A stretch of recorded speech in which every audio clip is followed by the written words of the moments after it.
Hello friends, KCM study channel में आप सभी का बहुत बहुत स्वागत है। हम लोग इस वीडियो में क्लास 12th हिस्ट्री के वीवीआई ऑब्जेक्टिव क्वेश्चन देखने वाले हैं। दोस्तों, क्लास 12th में हिस्ट्री को 3 पार्ट में बांटकर पढ़ना होता है: प्राचीन, मध्यकालीन एवं आधुनिक भारत का इतिहास। हम लोग इस वीडियो में प्राचीन भारत के इतिहास से ऑब्जेक्टिव क्वेश्चन देखने वाले हैं। तो समय को बर्बाद ना करते हुए चलिए वीडियो को स्टार्ट करते हैं और बढ़ते हैं पहले क्वेश्चन की तरफ। पहला क्वेश्चन है, हड़प्पा सभ्यता किस काल की सभ्यता थी? हड़प्पा सभ्यता किस काल की सभ्यता थी? तो इसका सही आंसर होगा ऑप्शन नंबर ग, कांस्य युग की। हड़प्पा सभ्यता कांस्य युग की सभ्यता थी। अगले क्वेश्चन की तरफ बढ़ते हैं। अगला क्वेश्चन है, हड़प्पा सभ्यता में सर्वप्रथम किस स्थल का उत्खनन हुआ? हड़प्पा सभ्यता में सर्वप्रथम किस स्थल का उत्खनन हुआ? तो इसका सही आंसर होगा ऑप्शन नंबर ख, हड़प्पा का। हड़प्पा का। अगले क्वेश्चन की तरफ बढ़ते हैं। अगला क्वेश्चन है, निम्नलिखित में से हड़प्पा सभ्यता का सबसे बड़ा नगर कौन था? निम्नलिखित में से हड़प्पा सभ्यता का सबसे बड़ा नगर कौन था? इसका सही आंसर होगा ऑप्शन नंबर का, मोहनजोदड़ो। ऑप्शन नंबर का इसका सही आंसर होगा मोहनजोदड़ो। अगले क्वेश्चन की तरफ बढ़ते हैं। अगला क्वेश्चन है, सिंधु सभ्यता का कौन सा स्थल मृतकों का टीला के रूप में विख्यात है? सिंधु सभ्यता का कौन सा स्थल मृतकों का टीला के रूप में विख्यात है? तो इसका सही आंसर होगा ऑप्शन नंबर ख, मोहनजोदड़ो। मोहनजोदड़ो इसका सही आंसर होगा। अगले क्वेश्चन की तरफ बढ़ते हैं।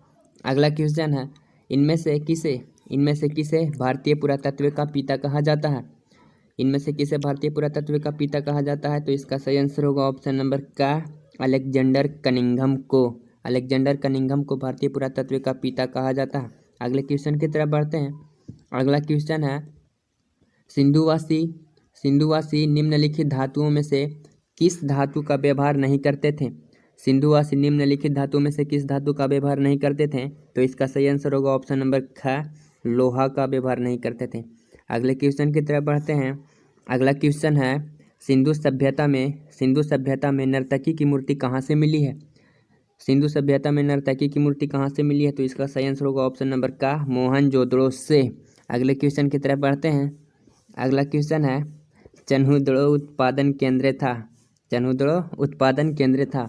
तो इसका सही आंसर होगा ऑप्शन नंबर ख, मनका बनाने का उत्पादन केंद्र था चन्हुदड़ो। अगले क्वेश्चन की तरफ बढ़ते हैं। अगला क्वेश्चन है, पशुपति शिव की मुहर पर किस पशु का चित्र नहीं है? पशुपति शिव की मुहर पर किस पशु का चित्र नहीं है? तो इसका सही आंसर होगा ऑप्शन नंबर घ, सांड का चित्र नहीं है। अगले क्वेश्चन की तरफ बढ़ते हैं। अगला क्वेश्चन है, सुमेर से प्राप्त अभिलेख में किस देश को नाविकों का देश कहा गया है? सुमेर से प्राप्त अभिलेख में किस देश को नाविकों का देश कहा गया है? तो इसका सही आंसर होगा ऑप्शन नंबर का, मेलुहा को नाविकों का देश कहा गया है। अगले क्वेश्चन की तरफ बढ़ते हैं। अगला क्वेश्चन है, तौलने की इकाई के रूप में सिंधुवासी किस अंक या उसके गुणक का व्यवहार करते थे? तौलने की इकाई के रूप में सिंधुवासी किस अंक या उसके गुणक का व्यवहार करते थे? तो इसका सही आंसर होगा ऑप्शन नंबर का, 4 का व्यवहार करते थे तौलने की इकाई के रूप में। अगले क्वेश्चन की तरफ बढ़ते हैं। अगला क्वेश्चन है, सिंधु घाटी सभ्यता की सबसे विशिष्ट पुरावस्तु क्या है? सिंधु घाटी सभ्यता की सबसे विशिष्ट पुरावस्तु क्या है? तो इसका सही आंसर होगा ऑप्शन नंबर घ, मुहर।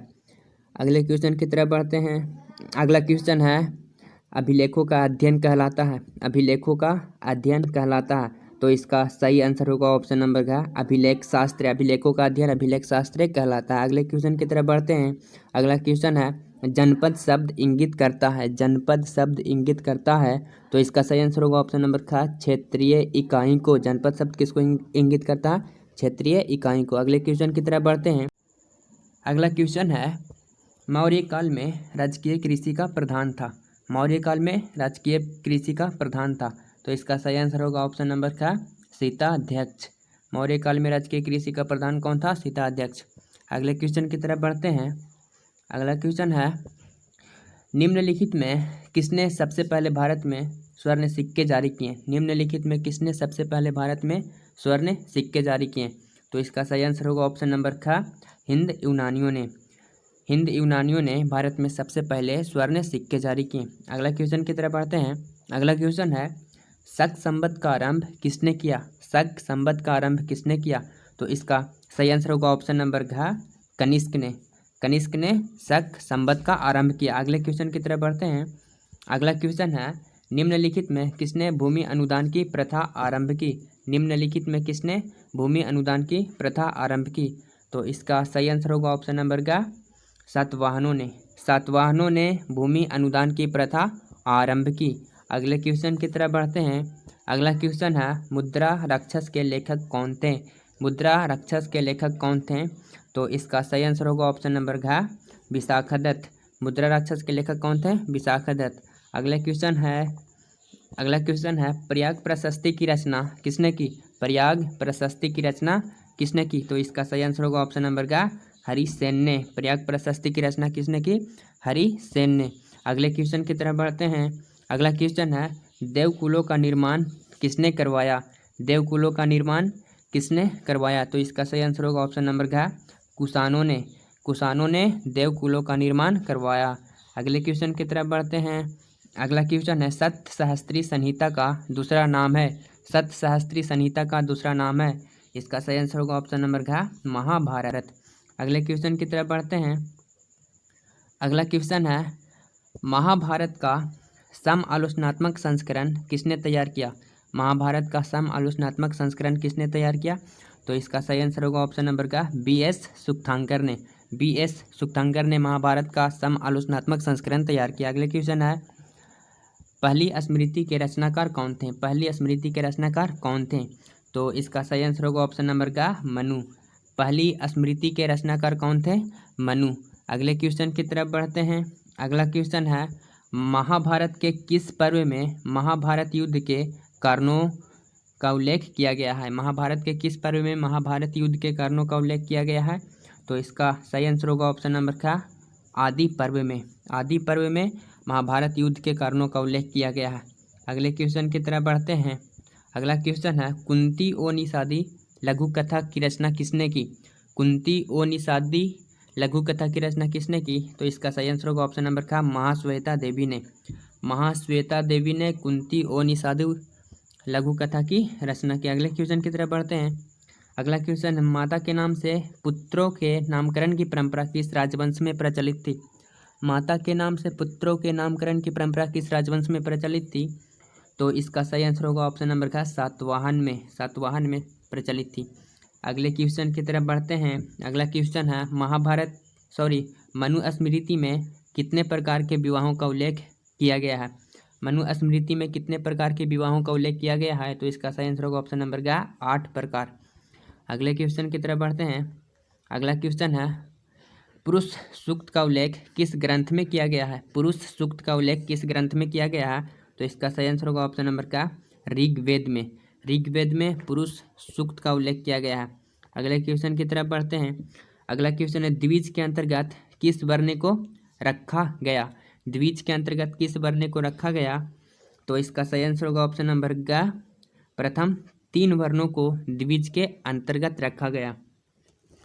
देखिए दोस्तों, वर्ण 4 होते हैं, ब्राह्मण, क्षत्रिय, वैश्य एवं शूद्र। तो प्रथम तीन वर्णों को द्विज के अंतर्गत रखा गया। अगले क्वेश्चन की तरफ बढ़ते हैं। अगला क्वेश्चन है, मंदसौर अभिलेख में व्यवसायियों के किस श्रेणी का उल्लेख किया गया है? मंदसौर अभिलेख में व्यवसायियों के किस श्रेणी का उल्लेख किया गया है? तो इसका सही आंसर होगा ऑप्शन नंबर ख रेशम बुनकर का। अगले क्वेश्चन की तरफ बढ़ते हैं। अगला क्वेश्चन है, निम्नलिखित में प्राचीनतम वेद कौन है? निम्नलिखित में प्राचीनतम वेद कौन है? तो ऋग्वेद सबसे प्राचीनतम वेद है, इसीलिए ऑप्शन नंबर का सही होगा। अगले क्वेश्चन की तरफ बढ़ते हैं। अगले क्वेश्चन है, ऋग्वैदिक कार्यों के सबसे प्रमुख देवता कौन थे? ऋग्वैदिक कार्यों के सबसे प्रमुख देवता कौन थे? तो इसका सही आंसर होगा ऑप्शन नंबर का इंद्र ऋग्वैदिक कार्यों के सबसे प्रमुख देवता थे। अगला क्वेश्चन है, आजीवक संप्रदाय के संस्थापक थे। इसका सही आंसर होगा ऑप्शन नंबर ख मखल्ली गोसाल आजीवक संप्रदाय के संस्थापक थे। अगला क्वेश्चन है, जैन धर्म के प्रथम तीर्थंकर थे ऋषभदेव। ऑप्शन नंबर ख सही होगा ऋषभदेव जैन धर्म के प्रथम तीर्थंकर थे। अगले क्वेश्चन की तरफ बढ़ते हैं। अगला क्वेश्चन है, जैन धर्म में श्वेतांबर एवं दिगंबर संप्रदाय में कहाँ की सभा में विभक्त हुआ? जैन धर्म में श्वेतांबर एवं दिगंबर संप्रदाय में कहाँ की सभा में विभक्त हुआ? तो इसका सही आंसर होगा ऑप्शन नंबर का पाटलिपुत्र की सभा में जैन धर्म में श्वेतांबर एवं दिगंबर संप्रदाय में विभक्त हुआ। अगला क्वेश्चन है, महाभिनिष्क्रमण का अर्थ है, महाभिनिष्क्रमण का अर्थ है, इसका सही आंसर होगा ऑप्शन नंबर का गृह त्याग, गृह त्याग महाभिनिष्क्रमण का अर्थ है। अगले क्वेश्चन की तरफ बढ़ते हैं। अगला क्वेश्चन है, त्रिपिटक का अर्थ है, त्रिपिटक का अर्थ है, इसका सही आंसर होगा ऑप्शन नंबर का 3 टोकरियाँ। त्रिपिटक का अर्थ क्या है? 3 टोकरियाँ। अगले क्वेश्चन की तरफ बढ़ते हैं। अगला क्वेश्चन है, अंतिम बौद्ध संगीति हुई, अंतिम बौद्ध संगीति हुई किसके समय में हुई थी? तो इसका सही आंसर होगा ऑप्शन नंबर का कनिष्क के समय में, कनिष्क के समय में अंतिम बौद्ध संगीति हुई थी। अगला क्वेश्चन है, भिल्सा टोप्स पुस्तक के लेखक थे, भिल्सा टोप्स पुस्तक के लेखक थे, इसका सही आंसर होगा ऑप्शन नंबर का कनिंघम, कनिंघम भिल्सा टोप्स पुस्तक के लेखक थे। अगला क्वेश्चन है, बुद्ध की मानवाकार मूर्तियाँ पहली बार बनाई गई किस कला में? बुद्ध की मानवाकार मूर्तियाँ पहली बार किस कला में बनाई गई? तो इसका सही आंसर होगा ऑप्शन नंबर का गांधार कला में। अगले क्वेश्चन की तरफ बढ़ते हैं। अगला क्वेश्चन है, निम्नलिखित में किसे विष्णु का अवतार माना जाता है? विष्णु का अवतार निम्नलिखित में किसे माना जाता है? तो इसका सही आंसर होगा ऑप्शन नंबर का बुद्ध को, बुद्ध को विष्णु का अवतार माना जाता है। अगले क्वेश्चन की तरफ बढ़ते हैं। अगला क्वेश्चन है, कैलाशनाथ मंदिर का निर्माण किस राजवंश के शासनकाल में हुआ? कैलाशनाथ मंदिर का निर्माण किस राजवंश के शासनकाल में हुआ? तो इसका सही आंसर होगा ऑप्शन नंबर का राष्ट्रकूट के, राष्ट्रकूट राजवंश के शासनकाल में कैलाशनाथ मंदिर का निर्माण हुआ। अगले क्वेश्चन की तरफ बढ़ते हैं। अगला क्वेश्चन है, निम्नलिखित में किस मंदिर में शेषनाग पर लेटी हुई विष्णु की प्रतिमा है? किस मंदिर में शेषनाग पर लेटी हुई विष्णु की प्रतिमा है? तो इसका सही आंसर होगा ऑप्शन नंबर का देवगढ़ मंदिर में, देवगढ़ मंदिर में शेषनाग पर लेटी हुई विष्णु की प्रतिमा है। तो ठीक है फ्रेंड्स, इस वीडियो में इतना ही। यदि यह वीडियो अच्छा लगा तो लाइक कीजिएगा और कमेंट में अपना राय ज़रूर लिखिएगा। इसी प्रकार के और भी वीडियो पाने के लिए हमारे यूट्यूब चैनल को सब्सक्राइब कर लीजिए और बेल आइकन को ऑल पर क्लिक कर दीजिए। तो ठीक है, फिर मिलेंगे अगले वीडियो में, तब तक के लिए धन्यवाद।